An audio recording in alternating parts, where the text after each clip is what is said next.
Retour au 2e étage de l'hôpital Charles-Nicolle à Rouen. Un mois s'est écoulé depuis l'opération de Carole. Comment va-t-elle? Quel est son diagnostic? Vous écoutez Respire, le podcast du service de chirurgie thoracique du CHU Charles-Nicolle à Rouen. Je m'appelle Caroline et je vais vous guider pendant les 4 épisodes.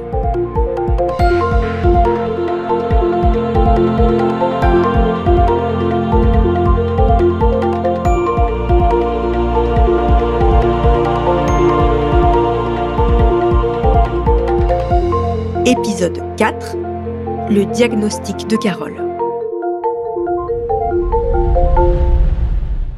La voilà, elle arrive avec son compagnon Cédric. Rentrons avec eux dans le bureau du chirurgien Jean-Marc Bast. C'est mon coach. Donc on peut revenir là maintenant. Alors, et vous, comment vous allez? J'ai mal. D'accord. Alors, il y a 2 profils, d'accord, de douleurs. Est-ce que ces douleurs, elles augmentent dans le temps et elles vous empêchent de dormir, ou est-ce que ces douleurs, elles existent et elles s'estompent dans le temps et elles ne vous gênent pas trop pour dormir? Ah non, elles me gênent pour dormir. D'accord. Donc ces douleurs, si elles augmentent dans le temps, il faut que je vous traite. Si elles sont stables et qu'elles sont maîtrisées dans votre vie quotidienne, vous laissez... Voilà. D'accord. Voilà. Parce que moi, j'ai eu l'impression qu'une côte s'était cassée, tellement que ça Non, m'a... je pense que c'est sur un faux mouvement. Je n'ai pas cassé de côte. D'accord. Regardez. Vous n'avez pas repris la cigarette? J'en suis à 5 cigarettes, puisque j'ai fait une allergie au patch, à la colle des patchs. Ah, c'est à cause de l'allergie au patch que vous avez repris la cigarette? J'ai plus ma dose. Je suis pas à 40 cigarettes. Ils peuvent vous donner peut-être Là, je suis à des Nicorette. gommes qui Oui. sont pour faire un remplacement, plutôt parce qu'une fois qu'on reprend la cigarette, on remet une pièce dans le jukebox. Là, je suis Nicorette. Je Oui, suis ça, comme à la c'est Nicorette. ça, Vous voyez ce que je veux dire, c'est que c'est ça qui est compliqué. Oui, non, mais je compte pas replonger. Et les douleurs, vous en aviez assez peu après l'intervention, Ouais, de mes souvenirs. ça allait. Ça a commencé quand? Peut-être une semaine, 15 jours après. Je dirais que j'étais en forme en sortant de l'hôpital. Ouais. Bon, ça c'est normal. C'est la lune de miel. Pas rire, ça fait mal. Ben oui, c'est la lune de Tiens. miel. Parce que les gens sont stressés. Et pour moi, c'est... Ah, j'étais pas stressée par Les gens contre. sont... Bon, alors il y a quand même un peu d'émotions quand même liées à la chirurgie. Et donc après, les gens, quand ils rentrent chez eux, voilà, on n'est plus dans l'environnement hospitalier, on voit que va bien. Et là, on a quelques douleurs qui réapparaissent parce qu'on n'a plus le bloc, parce qu'en fait, on sort assez vite. Donc nous, au bloc opératoire, on injecte des produits pour pas que vous ayez mal. Donc souvent, ça endort pendant 24-48 heures, et puis après, ça remonte un peu. Voilà. Et puis après, on est fatigué. Voilà. Les gens ça, sont par fatigués contre, oui. pendant 3 Fatigué. semaines à moi. Mais ça, ça, je vous l'ai dit en Oui, consultation. oui, oui. Mais ça, c'est fréquent, c'est un cycle fréquent. Donc qu'est-ce qui a changé entre avant, pendant et après l'opération? Ouh, très bonne question. Une prise de conscience. Prise de conscience, oui, déjà pour le tabac.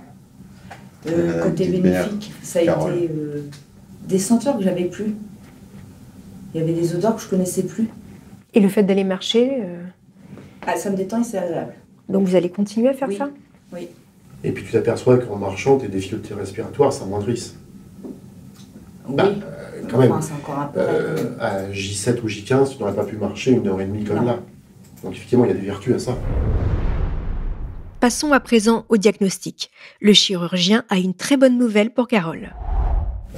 Donc là, je viens d'avoir les résultats qui sont plutôt favorables, puisqu'on ne retrouve pas de cancer. Et donc, je fais un double check, c'est-à-dire que je regarde de nouveau les imageries préopératoires.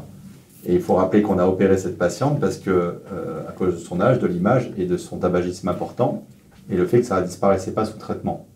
Qu'est-ce qui ne disparaissait pas? La lésion, voilà. Et donc, on avait une présomption de culpabilité de cette lésion, et non pas une présomption d'innocence. On inverse la preuve, nous, en médecine. Et donc, en fait, vous n'avez pas de cancer. Donc c'est les résultats qui sont partis en laboratoire, parce qu'on lui a enlevé les petits Voilà. nodules donc, pendant l'opération. l'intervention qu'on a faite était parfaitement adaptée parce que je ne vous ai pas enlevé tout le lobe, je vous ai Non. enlevé juste une petite partie du lobe, donc vous n'aurez aucune séquelle. Mhm. Et ces interventions-là, elles sont faites pour ça. D'accord. On fait de la conservation. Donc, si ça devait être un cancer, c'est une intervention qui est adaptée parce qu'on enlève les ganglions, parce qu'on a suffisamment de marge, Mhm. si vous voulez. Et si c'en est pas un, on a enlevé moins de poumons que prévu. Donc voilà, donc c'est l'idéal.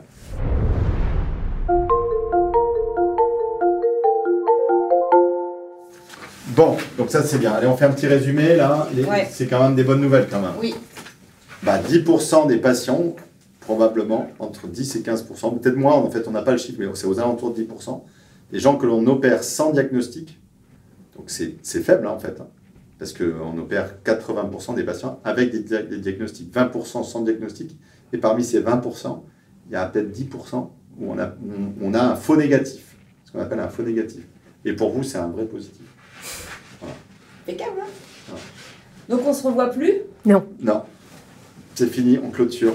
La chirurgie est une opportunité pour nos patients et pas un traumatisme ni un risque si on met en place des choses comme ça, un parcours. Oui. Et pour le coup, les chirurgiens deviennent des vrais acteurs de santé et pas juste des mains au bloc opératoire. Vous voyez ?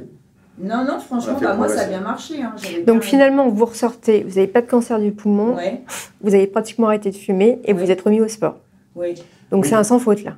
Presque. Oui, il y a encore quelques cigarettes. Il y a encore la cigarette. Bien sûr. Mais ouais, non, toute la Mais préparation. vous allez voir, la cigarette, vous allez prendre beaucoup de plaisir à côté.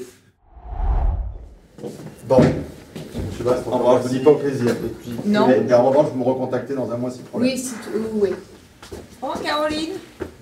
À bientôt. Non, peut-être pas. Bonne continuation. Voilà, merci.